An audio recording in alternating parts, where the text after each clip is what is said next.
Hello everyone, welcome back to my YouTube channel. आज हम start करने जा रहे हैं नेक्स्ट चैप्टर, जो कि रहेगा हमारा 8th चैप्टर।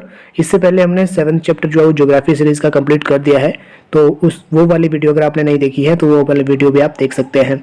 तो चलिए स्टार्ट करते हैं नेक्स्ट चैप्टर, जो कि रहेगा काफ़ी ज़्यादा इंपॉर्टेंट आप लोगों के लिए। तो नेक्स्ट चैप्टर का जो नाम है वो है भारत, जलवायु, वनस्पति तथा वन्य प्राणी। तो इसमें हम कुछ मेन इंपॉर्टेंट जो है टॉपिक के बारे में पढ़ेंगे। जो मेन इंपॉर्टेंट है, कुछ चीज़ें ऐसी है जो कि आपके एग्जामिनेशन पॉइंट ऑफ व्यू से सही नहीं है, तो उस पर हम ज़्यादा फोकस नहीं करेंगे। तो चलिए स्टार्ट करते हैं। तो हम पढ़ते हैं इसमें भारत की जो जलवायु है, वनस्पति है, किस तरह की जो हमारी भारत की थी जो है वो जलवायु है, किस तरह की वनस्पति है, किस तरह की जो है वन्य प्राणी यहाँ पे रहते हैं। तो यहाँ पे आप देख सकते हैं कि जो मौसम है, मौसम वायुमंडल में दिन प्रतिदिन जो है वो होने वाला क्या है, परिवर्तन है। ठीक है, तो इसमें जो है मौसम में तापमान में परिवर्तन होता है, वर्षा में परिवर्तन होता है, और सूर्य की विकिरणों में कभी धूप कभी छांव। ठीक है, उदाहरण के लिए मौसम कभी गर्म या कभी ठंडा होता है। कभी कभी आसमान में बादल छा जाते हैं तो कभी वर्षा होती है।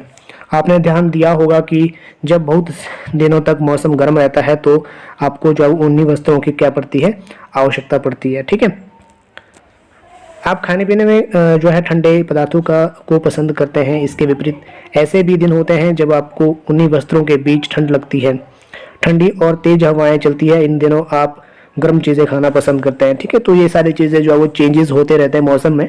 तो ये चेंजेस जो वो कब कब होते हैं तो इसके बारे में पढ़ेंगे। तो ये जो है दिसंबर से फरवरी तक ठंडा मौसम रहता है। ठीक है, दिसंबर से फरवरी तक की क्वेश्चन भी आ सकता है, क्योंकि क्वेश्चन अभी जो है वो इस तरह से फ्रेम हो रहे हैं कि कुछ भी क्वेश्चन पूछा जा सकता है। तो ये आप देख सकते हैं कि दिसंबर से फरवरी तक जो है वो मौसम होता है ठंडा मौसम, जिसको सर्दी कहा जाता है। और मार्च से मई तक जो है गर्म मौसम, जिसे गर्मी कहा जाता है। और जून से सितंबर तक दक्षिण पश्चिम मानसून का मौसम होता है, जो कि वर्षा ऋतु वाला मौसम होता है। और अक्टूबर से नवंबर में मानसून लौटने का समय होता है, तो उस मौसम को क्या कहा जाता है, शरद मौसम। ठीक है, नेक्स्ट है शीत ऋतु के बारे में पढ़ते हैं। ठंडे मौसम में सूर्य की किरणें सीधी नहीं पड़ती है, जिनके परिणाम स्वरूप क्या होता है, उत्तर भारत का तापमान जो कम हो जाता है। हमने इससे पहले भी जो है पिछले चैप्टर्स में पढ़ा था कि जब भी जो सूर्य की किरणें हैं जो विषुवत रेखा पे जब सीधी पड़ती है तो वहाँ पे जो है क्या हो जाता है, गर्मी तेज हो जाती है। ठीक है, तो अगर सूर्य की किरणें तिरछी पड़ेंगी तो वहाँ पे मौसम कैसा रहेगा, ठंडा रहेगा। नेक्स्ट है ग्रीष्म ऋतु। गर्मी के मौसम में सूर्य की किरणें अधिकतर सीधी पड़ती है। तो यहाँ पे डायरेक्ट बताया जा रहा है कि जो मौसम में, जो गर्मी के मौसम में जो सूर्य की किरणें कैसी पड़ती है, सीधी पड़ती है, और तापमान अधिक हो जाता है। जिस दिन के समय गर्म एवं शुष्क पवन बहती है, जिसे लू कहा जाता है। तो आप देखते होंगे कि जो है मैदानी इलाके होते हैं, मैदानी एरियाज होते हैं, उसमें जो है वो काफ़ी ज़्यादा लू लगने के चांसेस होते हैं। नेक्स्ट है हमारे पास दक्षिण पश्चिम मानसून या वर्षा का मौसम। यह मानसून के आने तथा आगे बढ़ने का मौसम है। इस समय पवन बंगाल की खाड़ी तथा अरब सागर से स्थल की ओर बहती है। वे अपने साथ नमी भी लाती है। जब ये पवन पहाड़ों से टकराती है तब वर्षा होती है। तो यहाँ पे जो है वर्षा होने का जो मेन रीज़न है वो क्या होता है, जो दक्षिण पश्चिम मानसून होता है। ठीक है, उस समय जो वर्षा का मौसम किस तरह से होता है, यह मानसून के आने तथा आगे बढ़ने का मौसम होता है। इस समय पवन बंगाल की खाड़ी तथा अरब सागर से स्थल की ओर बहती है। मतलब जो बंगाल की खाड़ी है और अरब सागर है, यहाँ से जो है पवनें बहना शुरू हो जाती है स्थल की ओर, मतलब हमारे जो कॉन्टिनेंट है उसकी ओर जो बहना शुरू हो जाती है।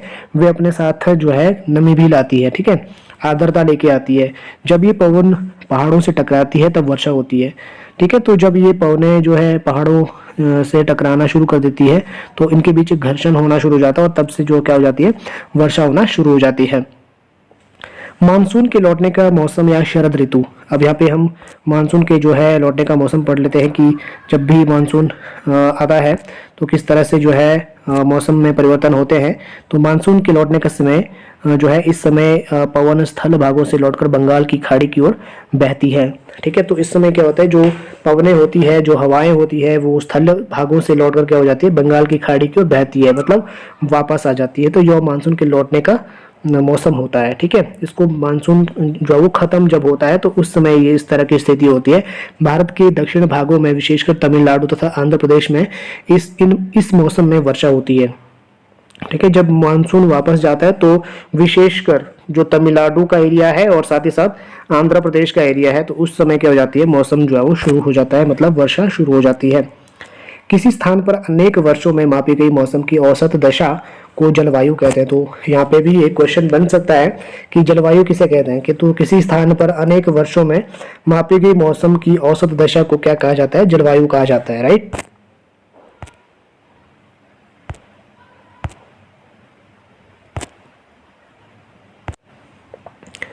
इसके अलावा जो है भारत की जलवायु को मोटे तौर पर मानसूनी जलवायु कहा जाता है।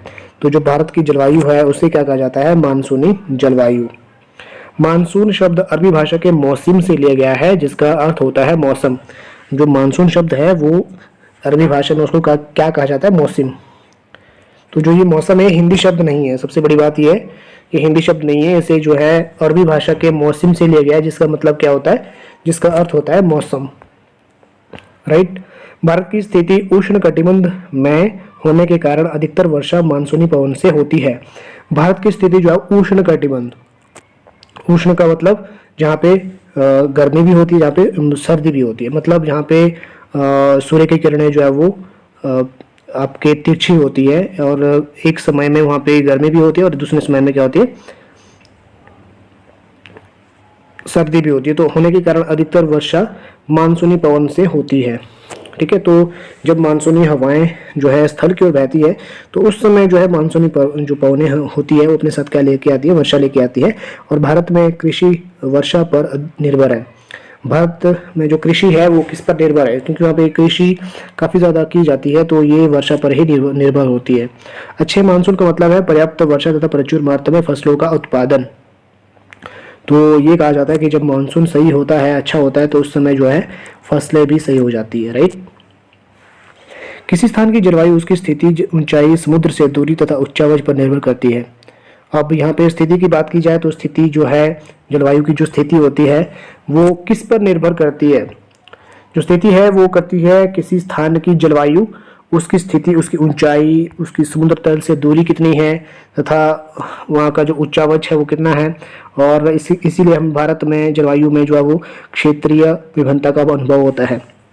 राजस्थान के मरुस्थल में स्थित जो है जैसलमेर तथा बीकानेर बहुत गर्म स्थान है। तो ये काफ़ी ज़्यादा इंपॉर्टेंट क्वेश्चन हो जाता है। जो राजस्थान में मरुस्थल में स्थित जैसलमेर तथा बीकानेर है वो कैसे स्थान है, बहुत ही गर्म स्थान है, वहाँ गर्मी बहुत पड़ती है। जबकि लद्दाख के द्रास एवं कारगिल में बर्फीली ठंड पड़ती है।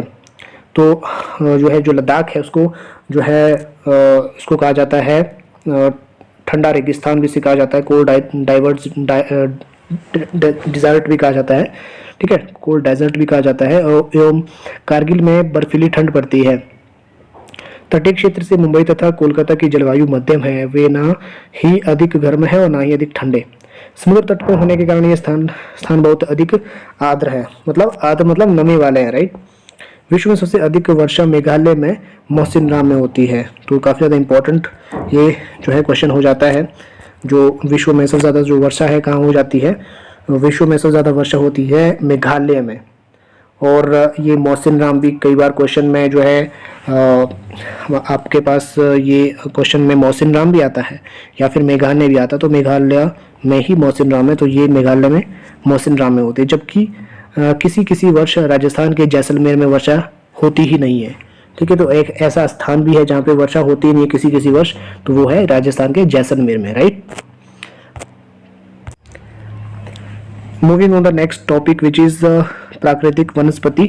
तो वह प्राकृतिक वनस्पति में हम चारों ओर तरफ विभिन्न प्रकार के पादप जीवन देखते हैं। हरे घास वाले मैदान में खेलना जो है वो कितना अच्छा लगता है। कुछ पौधे छोटे होते हैं जिन्हें झाड़ी कहा जाता है, जैसे कि कैक्टस तथा फूलों वाले पौधे और इत्यादि। इसके अतिरिक्त बहुत से लंबे वृक्ष होते हैं, उनमें से कुछ हमें जो है शाखाएं अधिक पत्तियां होती है, जैसे नीम, आम। तो कुछ वृक्ष ऐसे होते हैं जिसमें पत्तियों की मात्रा बहुत कम होती है, जैसे कि नारियल।